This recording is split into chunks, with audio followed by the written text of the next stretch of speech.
नमस्कार, battle of Bengal में आप सभी का स्वागत है। आपके साथ मैं हूं खुशबू। किसी भी मौके की अगर तारीख निश्चित हो जाती है तो उस मौके को आने में देर नहीं लगती और देखते ही देखते अब 2 मई भी आ गई है और इसी के साथ साथ जो बंगाल की जनता है वो सत्ता परिवर्तन के लिए तैयार दिखाई दे रही है और ऐसा भी कहा जा रहा है कि ये जो रात है वो ममता की आखिरी रात होगी। इसी पर बातचीत करने के लिए हमारे साथ स्टूडियो में मौजूद हैं कैपिटल टीवी के editor in chief doctor Manish Kumar. Doctor साहब बहुत बहुत स्वागत। धन्यवाद। डॉक्टर साहब, बंगाल के सियासी गलियारों में ये बात जो है काफी जोर शोर से कही जा रही है कि ये रात ममता की आखिरी रात है। क्या आप भी इससे वाक़या रखते हैं? देखिए, मैं तो बिल्कुल शुरू से मैं इस बात को कह रहा हूं कि लोग वहां पे परिवर्तन चाह रहे हैं जी। इस लोग में सिर्फ मुस्लिम समुदाय क्या अलग कुछ इश्यूज हैं, वो ममता को वहां पे देखना चाहते हैं। अदरवाइज जो आम जनता है वहां, जो गरीब जनता है, जो ममता बनर्जी के सिस्टम से त्रस्त है, जो वहाँ का मिडिल क्लास है, जो ममता बनर्जी के द्वारा क्रिएटेड सिंडिकेट सिस्टम से त्रस्त था, वहाँ के किसान जो ममता बनर्जी के उन पॉलिसीज के विरुद्ध थे कि जिसके जरिए केंद्र के पैसे उन्हें नहीं मिले, आम गृहिणी नाराज थी कि बाकी देश में तो गैस का चूल्हा पहुंच गया, बाथरूम बन गया, उनके घर मकान सब बन गए, लेकिन बंगाल में ममता बनर्जी ने इन सब चीज़ों को आने नहीं दिया गया। वो इसलिए नहीं आने दिया गया कि उससे मोदी का नाम हो जाएगा। तो लोग चारों तरफ नाराज थे और सबसे बड़ी बात, हम लोग भी 10-15 दिन वहाँ पे गुजार के आए हैं, अलग अलग जगहों पे जाकर के आए हैं। टीएमसी के खुद लोग जो समर्थक थे पिछली बार, वो कह रहे थे कि इस बार ममता बनर्जी को वोट नहीं देंगे। तो जब इतना गुस्सा हो, जब इतनी नाराजगी हो, तो ये क्या एग्जिट पोल कह रहा है, क्या पॉलिटिकल पंडित कह रहे हैं, क्या प्रशांत किशोर दावे कर रहा है, क्या अमित शाह दावे कर रहे हैं, उसका कोई मायने मतलब नहीं है। जब जनता ही सरकार के खिलाफ खड़ी हो जाती है तो सुनामी आती है, परिवर्तन होगा। और मैं अपना नेक आउट कर रहा हूं, शुरू से मैं इस बात को कह रहा हूं कि भारतीय जनता पार्टी वहां पे 2/3 मेजोरिटी के साथ वहां पे चुनाव जीतेगी और ममता बनर्जी का ये जो खेला होबे, ये खेल जो है परमानेंटली वो खत्म होने वाला है। कल आखिरी दिन है। Mamata Banerjee as chief minister कल शाम तक उनको इस्तीफा देना पड़ जाएगा। जी, और डॉक्टर साहब कुछ ही घंटों का समय बचा हुआ है नतीजों का ऐलान होने में, तो आपको क्या लगता है कि जब ममता सत्ता से बाहर होंगी तो ये जो बंगाल के चुनाव है जिसमें बढ़ चढ़कर लोगों ने वोटिंग की है, क्या इसे बंगाल की राजनीति में क्रांति के तौर पर देखा जाएगा? देखिए, बंगाल में कभी भी मैं तो आश्चर्यचकित हूं, कई सारे पॉलिटिकल पंडित, बड़े बड़े सेफोलॉजिस्ट, वो बता रहे हैं कि बहुत कांटे का टक्कर है। कोई बता रहा है कि भाई टच एंड गो सिस्टम है, कोई बता रहा है कि भाई ये 4%, मतलब 4-5 सीट आगे पीछे रहेंगे, कोई ये भी कह रहा है कि हंग असेंबली होगा। जब वोटिंग 80% के आसपास होती है तो मैंडेट हमेशा क्लियर होता है। ये बेसिक रूल है जी, और आपने शुरुआत में ये क्लियर कर दिया। और ये जो है, अब आप देखिए, ये लोग वहां पे बता रहे हैं कि ये ऐसे हो जाएगा, वो वैसे हो जाएगा। हकीकत यही है कि ममता बनर्जी अपनी जो क्रियाकलापों से, पार्टी के वर्कर की जिस तरह से वहाँ पे गुंडागर्दी, धांधली, आम लोगों को परेशान करने की जो प्रवृत्ति वहाँ पे है। मैं वहाँ गया हुआ था तो हमारे साथ एक ड्राइवर थे, उन्होंने बताया कि हमने कहा कि भाई क्या आपके मोहल्ले में क्या है जी, क्या चल रहा है। उन्होंने कहा कि भाई देखिए, हम लोग तो कुछ बोल सकते नहीं हैं, यहाँ तो ममता के खिलाफ बोलेंगे तो मैं तो गाड़ी चला पाऊंगा नहीं, लेकिन आप लोग मीडिया से हैं तो आपको 1-2 बात बता देते हैं। बोले भाई, पहले जो हमारे इलाके में जो लोग वहाँ पे मूढ़ी खाते हैं, है ना, कि मूढ़ी खा करके अपना जीवन बिताते थे जी। ये ममता बनर्जी जब से सरकार आई है तो मोटरसाइकिल पे लोग घूमता है, गैंग बना करके चलता है और रोज़ शाम में 2000 रुपये की शराब पीता है। ये सब पार्टी वर्कर करते हैं। हम लोग भाई ये खुल्लम खुल्ला करते हैं।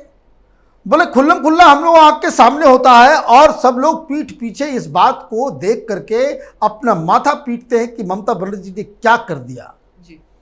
हर जगह हर इलाके में ममता बनर्जी ने राक्षसों की पूरी टीम खड़ी कर दी।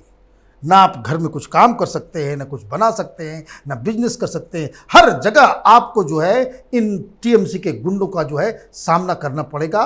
मैं तो कहता था कि भाई इस तरह का राज हमने जंगल राज देखा था लालू जी। ये तो लालू प्रसाद यादव के उस जंगल राज से भी कई, जिसको कह सकते हैं कि कई गुना ज़्यादा वहाँ पे आम जनता को वहाँ पे पिस रहे थे लोग। और इसलिए ये जो आंकड़े तो अपनी जगह पे है, जन भावना जो है वहाँ पे वो ममता बनर्जी की सरकार के खिलाफ, इसमें एक कैविएट में डाल दूँ, ममता बनर्जी को अभी भी लोग वहाँ पसंद करते हैं जी। ममता बनर्जी से ज़्यादा नाराज़गी नहीं है। नाराज़गी किससे है? तो नाराज़गी पार्टी से है, नाराज़गी सरकार से है, नाराज़गी तृणमूल के गुंडों से है। वो अभी भी बोलेंगे भाई ममता बनर्जी अच्छी लीडर है, लेकिन उनके नीचे जो आसपास सारे लोग जो चला रहे हैं वो बंगाल के लिए घातक है। जी। और डॉक्टर साहब, जिस गुंडागर्दी की आपने यहाँ पर बात की कि अमित शाह ने इस वजह से कहा था कि जब जो सरकार आएगी बीजेपी की तो इन सभी को जो है हवालात में डाला जाएगा। बिल्कुल हवालात में डालना ही चाहिए जी। ये सभ्य समाज में इस तरह का चीज थोड़ी हो सकता है। आप डेमोक्रेसी की दुहाई करें, दिल्ली के अंदर में ये सारा लेफ्ट लिबरल कबाल खड़ा हो जाए प्रचार के लिए, वहां पे कलकत्ता पहुंच जाए जी।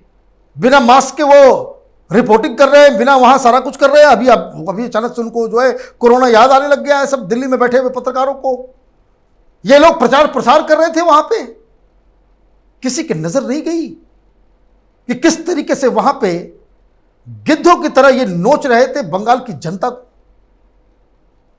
शरीर पे कपड़े नहीं, सिर के ऊपर छत नहीं, एम्फान तूफान के अंदर जब लोगों के, गरीब लोगों के तो घर उड़ गए। वो पूछ लगा के जो होता है ना, उसको कह सकते हैं कि जो मैंने पक्का मैंने खपड़े भी नहीं, पुआल से घर बना हुआ है वहां पे, तूफान आया उड़ गया। मदद के नाम पे क्या इन्होंने दिया है मालूम है आपको? घटिया किस्म की उसको पॉलिथीन, जिससे वो कैरी बैग बनता है, उस तरह के पॉलिथीन काट काट के बांट के 5-5 फीट 6-6 फीट दे करके, और हमने मदद पहुंचा दिया, छत बन गया। अभी भी वो गांव में वहां पे लोग इस तरह से सिसक सिसक के जिंदगी जी रहे हैं। वो वोट देंगे और वैसे ही गरीब जनता को आप बम पिस्तौल गुंडागर्दी से डरा करके पोलिंग बूथ तक मत जाओ। आप डरा करके उनको वोटिंग करने नहीं देंगे। आप उनके बदले आपके गुंडे जाकर के पोलिंग बूथ को लूट लेंगे और ये करने दिया जाएगा आपको। और इसलिए जब 8 फेजेस में जब चुनाव की घोषणा की गई, उसी दिन ममता बनर्जी का, जिसको कह सकते हैं कि टाइम फिस हो गया, उनके साथ खेला हो गया। उनको पता ही नहीं चला कि जब सेंट्रल फोर्सेस वहां पर रहेगी और ये मनमानी नहीं कर पाएंगे, ममता बनर्जी चुनाव जीत ही नहीं पाएगी, क्योंकि लोगों के अंदर इतना ज्यादा रोष था। डॉक्टर साहब, विदाई से पहले की आखिरी रात है, तो ममता बनर्जी को तो आज नींद नहीं आ रही होगी। अरे ये आखिरी रात नहीं, ममता बनर्जी को कई दिनों से नींद नहीं आ रही है। मैं आपको बताऊं 2-3 घटनाएं। जब मैं कलकत्ता में था तो वहां रोज इस तरह की खबरें सुनाई देती थी कि भाई जो फला सरकारी ऑफिस में जो है वो आग लग गया, फला जगह जो ये हो गया, फला जगह वो हो गया। वहां के पॉलिटिकल और जर्नलिस्टिक सर्कल में लोग बता रहे थे कि ममता बनर्जी के जितने भी चट्टे बट्टे अधिकारी थे, चाहे वो आईएएस रैंक के हों, चाहे उसके नीचे के हों, ये सब अपने कुकर्मे को, फाइलों को जो है ये लोग ठिकाने लगा रहे थे। रात में फाइल्स जो है वो गाड़ी में बिठा करके पता नहीं कहां हुगली में फेंकने के लिए जाते थे, आग लगा देते थे। ये धंधा जो है पिछले 1.5 महीने से चल रहा है। किस लिए?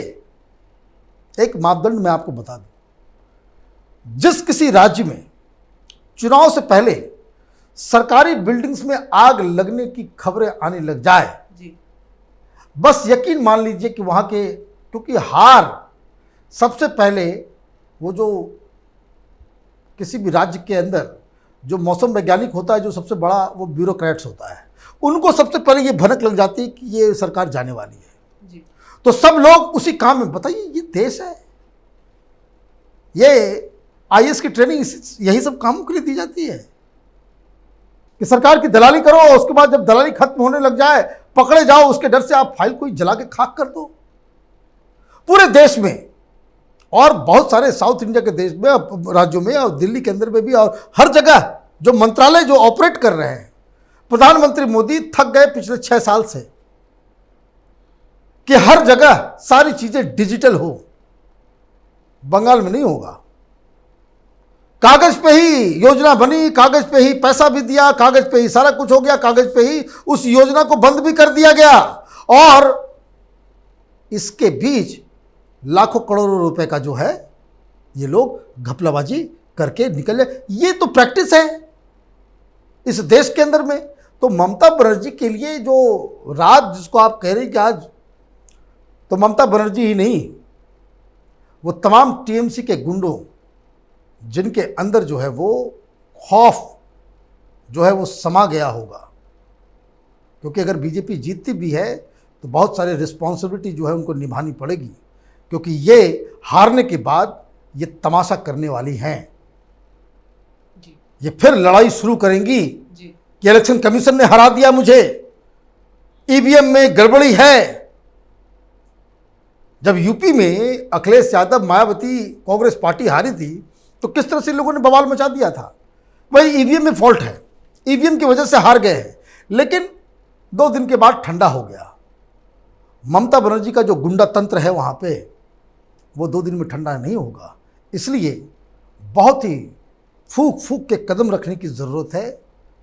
सरकारी एजेंसियों को, केंद्रीय बल को अभी वहाँ से हटाने की ज़रूरत नहीं है। अभी काउंटिंग तक तो रहेंगे ही, लेकिन इसके बाद भी वहाँ पे ज़रूरत पड़ेगी, ऐसा वहाँ से फीडबैक मिल रहा है। डॉक्टर साहब बहुत बहुत शुक्रिया इस तमाम जानकारी के लिए। धन्यवाद। तो जैसा कि डॉक्टर साहब ने कहा कि आज ममता की विदाई से पहले की आखिरी रात है। सारी तैयारियां विदाई समारोह की पूरी हो चुकी हैं, बस औपचारिक तौर से विधि विधान होना बाकी है। अमूमन जब किसी बेटी की विदाई होती है तो उसके माँ बाप खुद तो परेशान होते हैं, लेकिन उसकी खुशी की दुआ मांगते हैं। लेकिन इस बंगाली बेटी की जो विदाई है वो अनोखी होगी जब बंगाल की जनता अपनी खुशहाली के सपने देखेगी। अगर आपको हमारा वीडियो पसंद आया तो इसे लाइक करें, शेयर करें और कैपिटल टीवी को सब्सक्राइब करें। नमस्कार।